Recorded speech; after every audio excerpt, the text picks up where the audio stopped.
சமுதாயத்திலே நான் பார்க்கிறேன். சீராக் ஆகமத்தை எடுத்து படித்து பாருங்கள், நீதிமொழிகள் எடுத்து படித்து பாருங்கள். அவைகள் எல்லாம் தெளிவாய் சொல்லப்பட்டிருக்கிறது. உன் தாயின் முதுமையில், உன் தந்தையின் முதுமையில் நீ அவர்களுக்கு உதவு.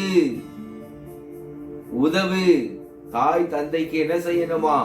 உதவ வேணுமா? அவங்களுடைய முதுமையில் அவர்களை நீ கனம் பண்ணு. அவளுக்கு கொடுக்க வேண்டிய மரியாதையை கொடு, அவளுக்கு கொடுக்க வேண்டிய சௌரியங்களை கொடு, அவள் செய்ய வேண்டிய வசதிகளை செய்து கொடு, அவள் கொடுக்க வேண்டிய உணவை கொடு, அவள் கொடுக்க வேண்டிய இடத்தை கொடு, இருக்க இடத்தை கொடு. அவளுடைய தேவைகளை நீதான் சந்திக்கணும். அவர்கள் உன்னை வளர்க்காமல் நீ ஆளாக்கிட்டு நாம் ஆளாகி விட்டோமா?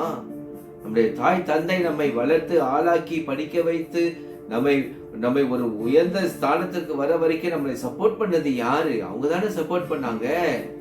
ஆனால் இன்று நாம் சுயநலம் உள்ளவர்களாய் வாழ்ந்து கொண்டிருக்கிறோம். எத்தனை பேர் அப்படி வாழ்ந்து கொண்டிருக்கிறோம்? நாம் எச்சரிக்கையா இருங்கள் பிரியமானவர்களே.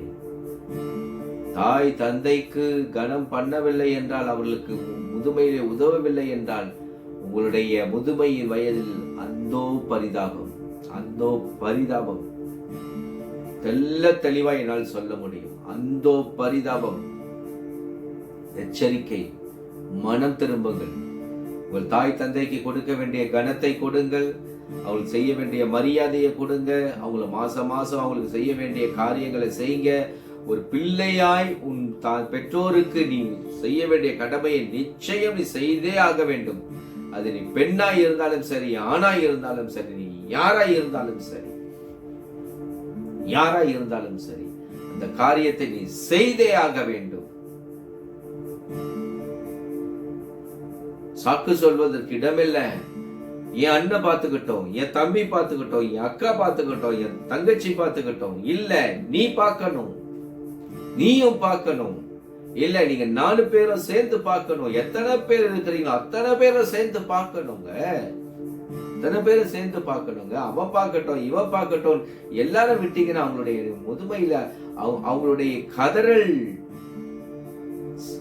உங்கள் ஆசீர்வாதத்தை வேரோடு பிடிங்கி கொண்டு போயிடும். படிங்க, சீராக் எடுத்து படிங்க, நீதிமொழிகள் எடுத்து படிங்க. தாயினுடைய சாபம் உன்னுடைய ஆசீர்வாதங்களை வேரோடு பிடிங்கி கொண்டு போய்விடும் என்று சொல்லப்பட்டிருக்கிறது. உண்மை, சாபம் வரும். அவங்க கண்ணீர், தாயும் சரி தந்தையும் சரி, உன்னால் ஆனந்த கண்ணீர் விடணுமோ ஒழிய அழுகையின் கண்ணீர் அவர்களை ஒருபோது விடக்கூடாது. எச்சரிக்கை. அழ விட்டுறாதீங்க. உங்க தாய் தந்தை அழ விட்டுறாதீங்க. அழக்கூடாது. அவர்கள் உங்களால் அழக்கூடாது. எனக்கு பிரியமானவர்களே, பாருங்க, ஆண்டவராகிய இயேசு கிறிஸ்து தன்னுடைய மரிக்கிற அந்த தருவாயில கூட தன் தாயை பத்திரமாய் தன் சீடன் இடத்துல ஒப்படைத்து விட்டுதான் அவர் போனார். இத்தனைக்கும் அவர் அப்படியே போயிடல இல்லைங்களா? போன 3வது நாள் ஜெயமாய் எழுந்து வந்தார். அவருக்கு மீண்டும் தன் தாயை பார்த்து கொள்ள முடியாததெல்லாம் இல்ல, முடியும். ஆனாலும் ஒரு மகனாய் அவர் செய்ய வேண்டிய கடமையை தன் சீடனிடத்தில் அவர் ஒப்புரைத்தார். அவருமே ஏற்றுக்கொண்டார். அந்த அன்பு சீடனும் ஏற்றுக்கொண்டார். தாய் மரியாதை தன்னுடைய தாயாயை ஏற்றுக்கொண்டார். ஜெபிப்போமா? எனக்கு மிகவும் நேசிக்கிற நல்ல கடவுளே, அப்பா, என்று நாங்கள் எதற்காய் பிறந்தோம், நாங்கள் பிறந்தனுடைய நோக்கம் என்ன என்கிற காரியத்தை குறித்து நீர் எனக்கு சொல்லிக் கொடுத்தேன்.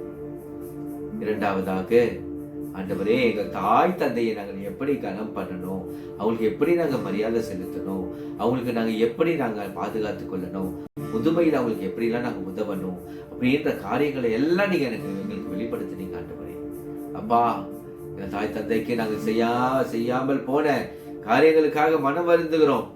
இன்று இந்த வார்த்தை எங்களை அடைந்திருக்கிறது. ஐயா, இந்த 2 காரியத்தை குறித்து எங்களுக்கு வெளிப்படுத்துங்கப்பா. நாங்கள் பிறந்தவருடைய நோக்கத்தை என்ன என்று வெளிப்படுத்துங்க. அந்த சித்தத்தை செய்துவிட்டு நாங்கள் உண்மை நாங்கள் சந்திக்கிறோம். முகமுகமாய் நாங்கள் வெற்றி வாழ்க்கை வாழ்ந்தவர்களாக நாங்கள் உண்மை சந்திக்கிறோம். ஆண்டவரே, அடுத்ததாக எங்கள் தாய் தந்தையை, எங்கள் பெற்றோர்களை பேணி பாதுகாக்க தேவையான எல்லா பலத்தையும் எல்லா காரியங்களையும் எங்களுக்கு உணர்த்தியதற்காக உமக்கு நன்றி. தகப்பனே, உம்மை போற்றி புகழ்ந்து வாழ்த்தி வணங்கி ஆராதித்து உமக்கு நன்றி செலுத்துகிறோம். ஆமென், ஆமென், ஆமென்.